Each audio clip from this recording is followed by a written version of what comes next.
Hello everyone, and welcome to this first video of the new series, the Sierra Cosworth, the restoration of the Sierra Cosworth. And unfortunately the video is starting off with a bit of a strange, sad tale.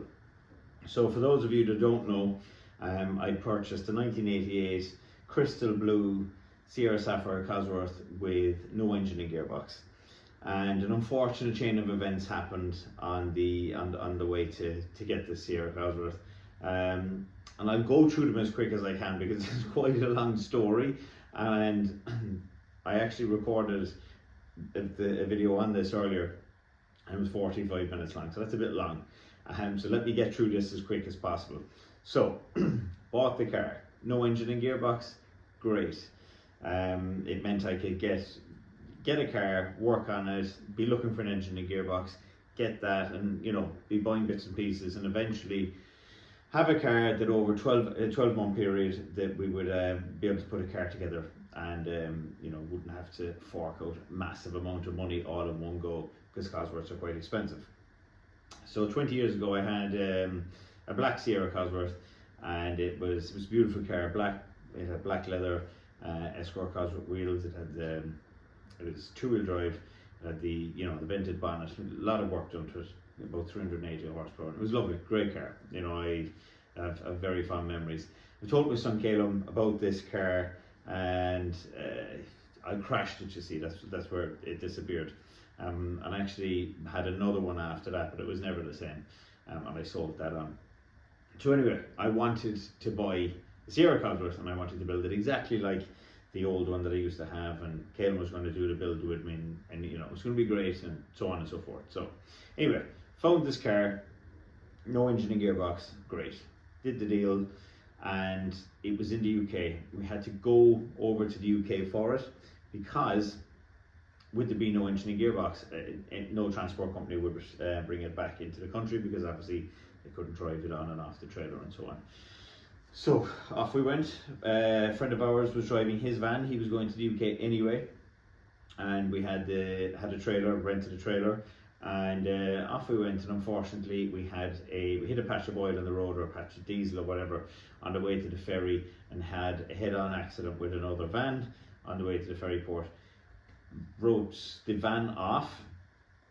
Fortunately the three of us, John the driver, Caleb was passenger next to me, and I was on the passenger side to the left.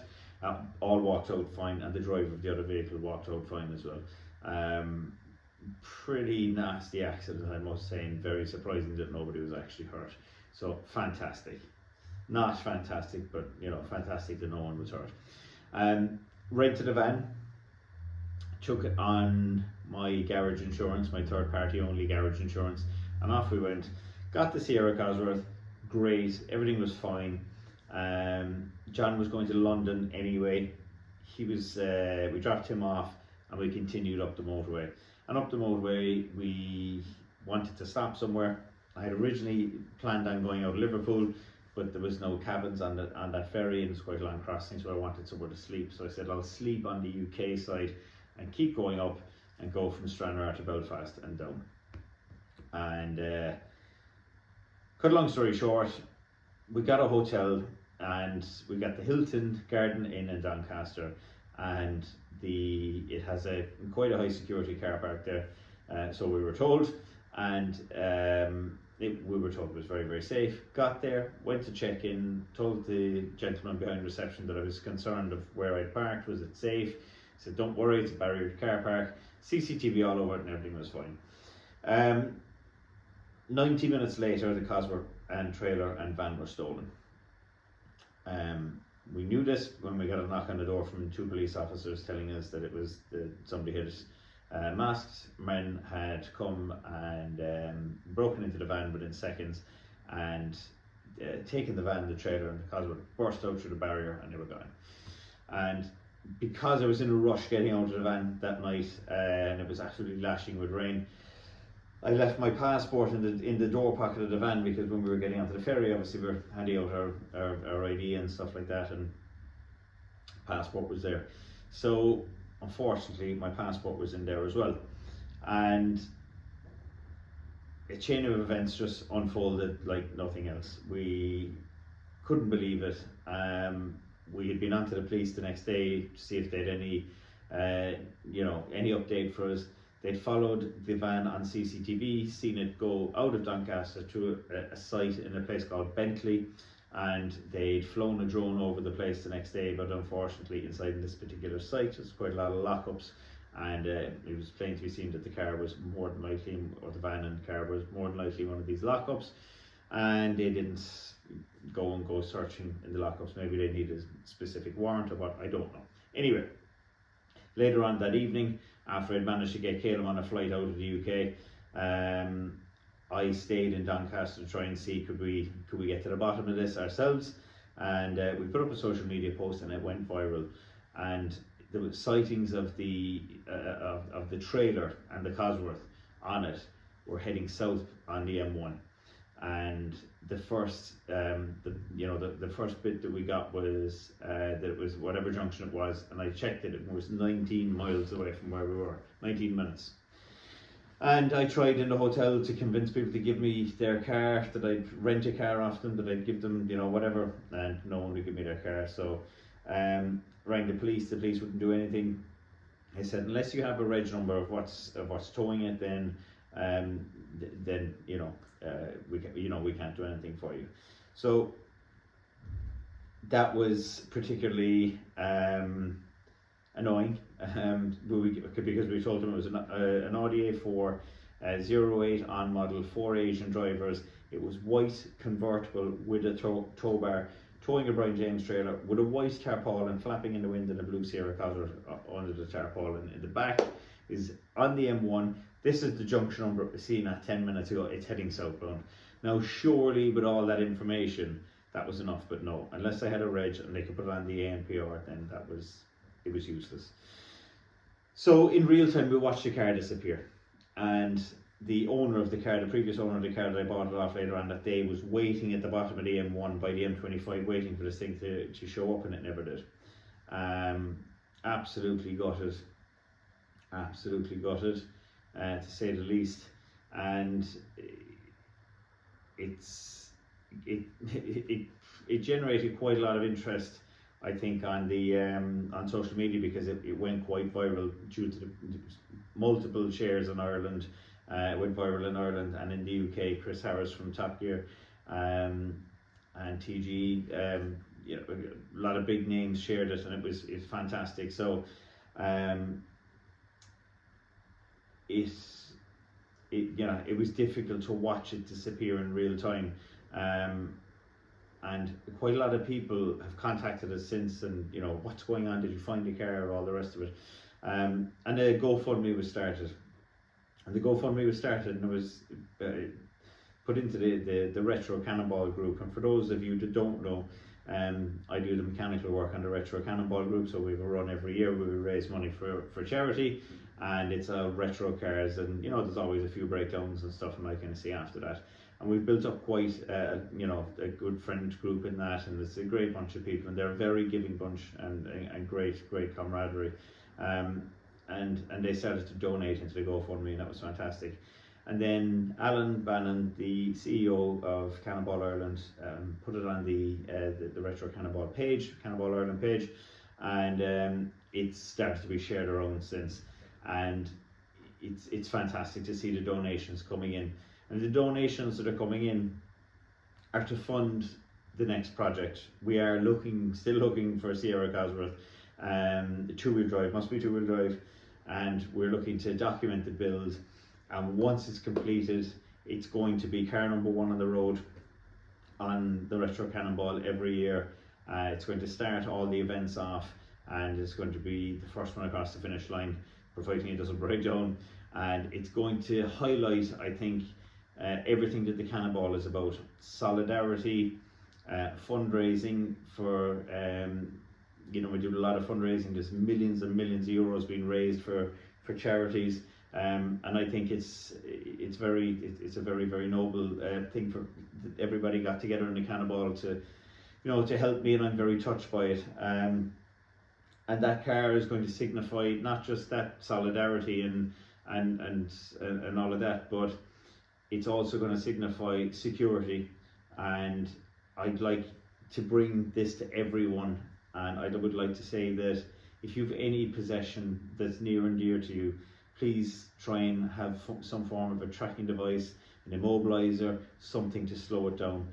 We were told afterwards by the hotel, after we'd done a bit of research, and this is a staggering and appalling piece of information, to be honest with you, that the police are so sick to death of the Hilton Garden Inn in Doncaster being robbed that they delivered 5 steering locks to this particular hotel only 2 months prior, and they were to be given out to people that were concerned for their vehicles while leaving them overnight. And I was told by management that there was 3 of those steering locks available that night when I checked in, and I wasn't offered one.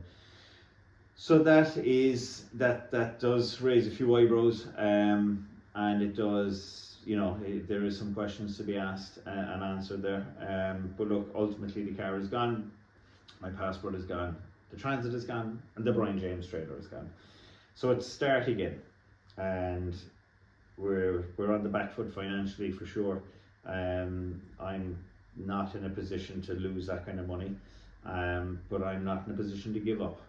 And I won't give up, and I won't be beaten. There's far worse things going on in the world, I know that, and there's far worse things happening to people every day of the week. People are dying, people are getting terminal illness, and all the rest of it, and this is just unfortunate.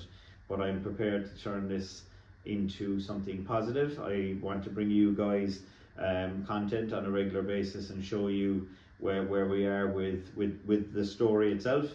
If anybody would like to contribute, the link will be in the description of the GoFundMe. Every cent, pound, whatever it is, helps.